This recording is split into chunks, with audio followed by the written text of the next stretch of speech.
नमस्कार, बहुत स्वागत है आपका। आप देख रहे हैं धर्मासन मार्ग। मोक्षदा एकादशी का व्रत सभी व्रतों में उत्तम है, क्योंकि मोक्षदा एकादशी व्रत करने से सभी तरह की मनोकामनाएं पूर्ण भी होती हैं और जीवन में आने वाली जो समस्त परेशानियां हैं वो भी समाप्त हो जाती है। मोक्षदा एकादशी का व्रत इस बार 14 दिसंबर 2021 मंगलवार के दिन मनाई जाएगी। मार्गशीर्ष माह के शुक्ल पक्ष की एकादशी तिथि को मोक्षदा एकादशी कहते हैं और इस एकादशी पर भगवान श्री हरि विष्णु की विशेष पूजा आराधना होती है, क्योंकि मान्यता है मार्गशीर्ष महीने के जो भगवान श्री कृष्ण है उनका सबसे प्रिय महीना है और भगवान श्री कृष्ण को भगवान श्री हरि का ही अवतार माना जाता है। तो मोक्षदा एकादशी का व्रत बीमारियों का नाश करने वाला, दुख दरिद्रता तनाव कलह कलेश को दूर करने वाला है। इस एकादशी का व्रत को अगर विधि पूर्वक धारण किया जाए तो पितृ भी प्रसन्न होते हैं और अपना आशीर्वाद बरसाते हैं। तो मोक्षदायिनी एकादशी का पुण्य फल देने वाली ये व्रत है और इस व्रत को श्रद्धा भाव से पूर्ण करने से मोक्ष प्राप्त जरूर होती है। तो इसका शुभ मुहूर्त कब है? देखिए, ये एकादशी तिथि हालांकि 13 दिसंबर सोमवार की रात 9:32 से शुरू हो जाएगी और 14 दिसंबर की रात 11:35 पर समाप्त होगी। मोक्षदा एकादशी का व्रत 14 दिसंबर को रखा जाएगा और इस व्रत का पारण द्वादशी की तिथि में किया जाता है।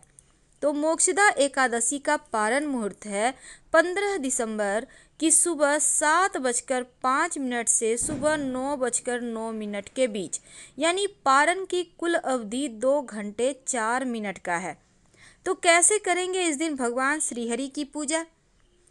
सबसे पहले तो सुबह सुबह सूर्योदय के पहले उठे, अपने घर के मुख्य दरवाजे पर गंगा जल का छिड़काव करें। अगर गंगा जल ना हो तो सिर्फ आप सादा पानी प्लेन वाटर भी डाल सकते हैं। इसके बाद आप अपने घर के मुख्य दरवाजे पर आम के पत्तों का बंधनवार तोरण जरूर लगाएं या अशोक के पत्तों का भी लगा सकते हैं और फिर स्नान वगैरह करके घर के मुख्य दरवाजे पर शुभ मंगल प्रतीक चिन्ह बनाएं। चाहे तो हल्दी चावल के सहायता से भी बना सकते हैं या सिंदूर तेल या सिंदूर घी मिक्स करके भी बना सकते हैं। फिर आप पूरे घर में जल में एक बर्तन में पात्र में जल ले लें। जल में 1 चुटकी हल्दी डाल दें। अब इस जल को पूरे घर में छिड़काव करें ताकि आपका घर सुखदायक हो जाए और नकारात्मक ऊर्जाएं दूर चली जाए।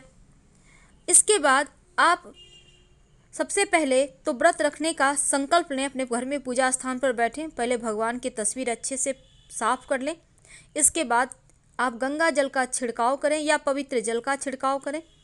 फिर आप भगवान को रोली, चंदन, अक्षत, चूँकि अक्षत आपको कलर करके अर्पित करना है, सादा चावल अर्पित मत कीजिएगा। पीले रंग से यानी कि आप हल्दी से कलर कर लें। इसके बाद पीले फूलों से भगवान का श्रृंगार कीजिए और फिर उनको भोग लगाइए। भगवान विष्णु को तुलसी के पत्ते उनके भोग में जरूर दीजिएगा, वरना आपका पूजा वो स्वीकार नहीं करेंगे। इसके बाद भगवान श्री गणेश जी महाराज, भगवान विष्णु, माँ लक्ष्मी तीनों की आरती करें। ये था सिंपल तरीका आपके पूजा करने का। और इस मोक्षदायी जो एकादशी है, जिसको हम वैकुंठ एकादशी भी कहते हैं, इस एकादशी का महत्व बहुत अलग है। इसका धार्मिक महत्व भक्त वत्सल भगवान श्री कृष्ण ने महाराज युधिष्ठिर को बताया था और इस व्रत का महत्व सुनने मात्र से मनुष्य का यश संसार में फैलता है। तो मार्गशीर्ष शुक्ल पक्ष की एकादशी अनेक पापों को नष्ट करने वाली और मोक्ष देने वाली है। इसी कारण से इसका नाम मोक्षदा एकादशी है। भगवान श्री हरि की पूजा अगर आप चारों प्रहर कर पाएँ तो बहुत अच्छा। वैसे धूप दीप नैवेद्य से उनकी आराधना करें तो चारों दिशाओं में आपका मान सम्मान यश और विजय की प्राप्ति होती है। तो मोक्षदा एकादशी के दिन जो पारण है उसको आप सही समय पर करें और भगवान श्री हरि विष्णु के इस मोक्षदा एकादशी की कथा पढ़ें या फिर सुने। एक घी का दिया जरूर जलाइएगा। क्यों? उसके बाद अगर फल और मेवे का आप भोग लगा सके तो ये बहुत अच्छा होगा। इस दिन कथा जरूर सुनना चाहिए, क्योंकि कथा सुनने से आपके पूर्वजों को मोक्ष की प्राप्ति होती है। इस दिन गाय को कुछ ऐसी खास वस्तुएं हैं जो खिलाई जाती हैं। तो चलिए जानते हैं विस्तार से। पहले 2 शब्दों में कथा सुन लेते हैं। गोकुल नाम के नगर में बैखानस नामक राजा राज्य करता था। उसके राज्य में चारों वेदों के ज्ञाता ब्राह्मण रहते थे और वह राजा अपनी प्रजा का पुत्रवत पालन करता था। एक बार रात्रि में राजा ने स्वप्न में देखा कि उसके पिता नरक में हैं, तो उसे बड़ा आश्चर्य हुआ। वह सुबह सुबह विद्वान ब्राह्मणों के पास गया, अपना स्वप्न सुनाया कि मैंने पिता को नरक में कष्ट उठाते हुए देखा है। मैं पुत्र हूँ और नरक में पड़ा हूँ। ऐसा मैं सुनकर अच्छा हमें नहीं लगा, तो आप बताइए मैं क्या करूं। ये वचन सुनकर जो ब्राह्मण है वो कहते हैं कि आप तप, दान, व्रत आदि कोई भी उपाय अगर आप करना चाहते हैं तो चलिए मैं आपको भूत, भविष्य, वर्तमान के ज्ञाता पर्वत ऋषि के आश्रम ले चलता हूँ। उन आपकी समस्याओं का हल वो जरूर करेंगे। यह सुनकर राजा मुनि के आश्रम पर गया और आश्रम में अनेक शांतचित्त योगी मुनि तपस्या कर रहे थे। उसी जगह पर्वत मुनि बैठे थे। राजा ने मुनि को साष्टांग दंडवत प्रणाम किया तो मुनि ने राजा से कुशलता का समाचार लिया और राजा ने कहा, महाराज आपकी कृपा से मेरे राज्य में सब कुशल मंगल है, लेकिन अकस्मात मेरे चित्त में अत्यंत अशांति होने लगी है। यह सुनकर पर्वत मुनि ने आंखें बंद की और भूत विचारने लगे।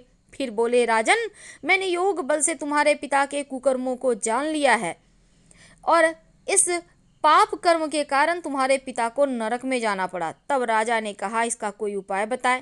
तब कहते हैं मुनि, राजन आप मार्गशीर्ष एकादशी का उपवास करें और उस उपवास के पुण्य को अपने पिता को संकल्प करके दे दें और इसके प्रभाव से आपके पिता की नरक से मुक्ति हो जाएगी।